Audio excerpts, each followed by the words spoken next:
Hello, this is John. Today we'll be reading Turkey's Vainglorious Referendum by Daniel Pipes, posted on townhall.com April 15th, 2017.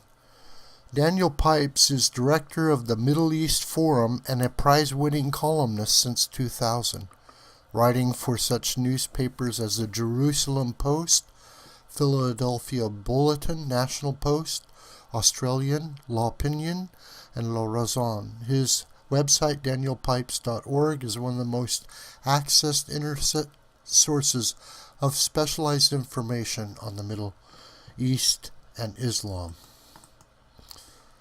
This Sunday, millions of Turks will vote to endorse or reject constitutional amendments passed in January by Turkey's parliament. An opinion piece published by the German news agency Deutsche Welle explains that the crucial amendments give all the power to one person, with almost no accountability, eliminating what is left of democracy in Turkey. Virtually all observers agree that if the referendum passes, Turkey will be transformed into an authoritarian state. But I, along with a few others, disagree. Turkey's President Erdogan years ago arrogated all the powers that the constitutional changes would bestow on him. He is already lord of all he sees for as long as he wants, whether through democratic means or by fixing election results. If the referendum passes, it will merely prettify that result. Consider the nature of Mr. Erdogan's power. The obsequious Prime Minister, Yildirim, tirelessly advocates for the constitutional changes that will eliminate his own office, historically the most powerful in the country. Criticism of the almighty president can get even a child thrown into jail. The most tenuous connection to a coup d'etat attempt last July means losing one's job or worse. The state routinely jails journalists on the bogus charge of terrorism, and truly independent publications are shuttered.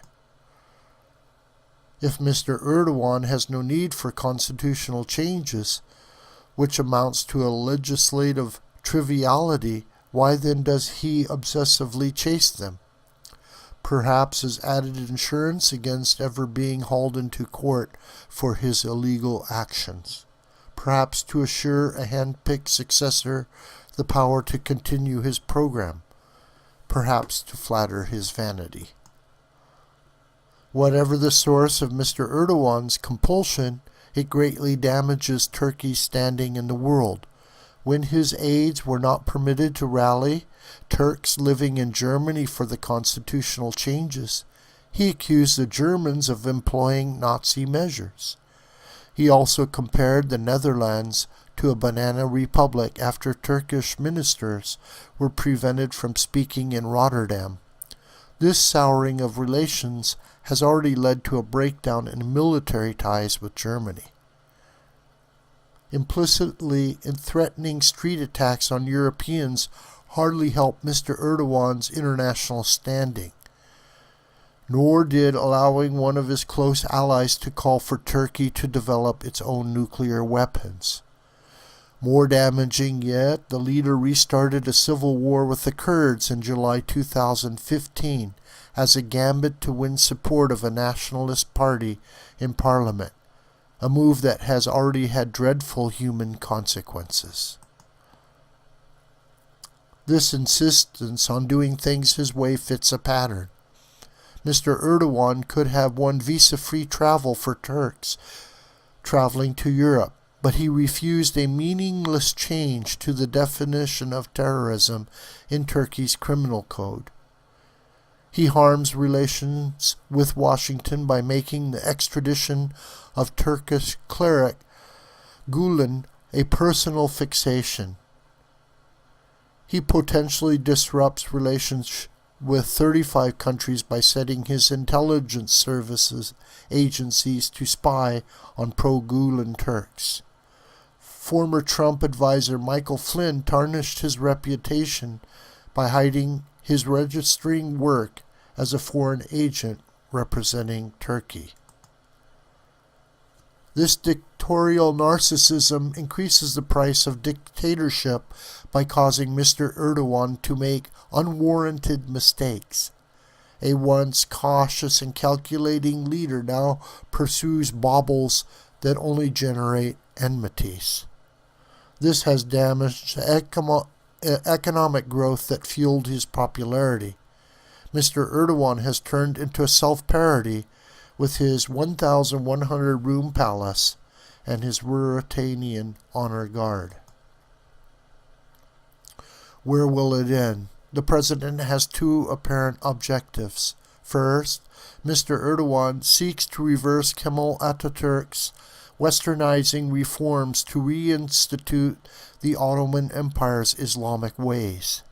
Second, he wants to elevate himself to the grand, ancient Islamic position of Caliph, an especially vivid prospect since Islamic State resurrected this long moribund position in 2014. These two ambitions could meld together exactly 100 years after Ataturk abolished the Caliphate, either on March 10, 2021 by the Islamic calendar or March 4, 2024 by the Christian calendar. Either of these dates offers a perfect occasion for Mr. Erdogan to undo the handiwork of the secular Ataturk and declare himself Caliph of all Muslims.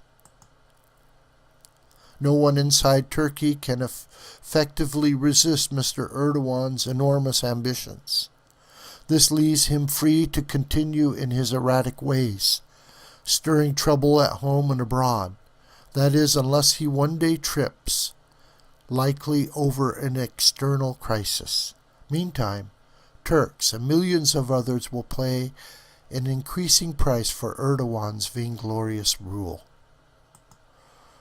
This video is a production of the School of the White Crane. You can contact me, John Brooker, by commentary on YouTube or through my email here. Also, please share this video with friends and on social media. May God richly bless you.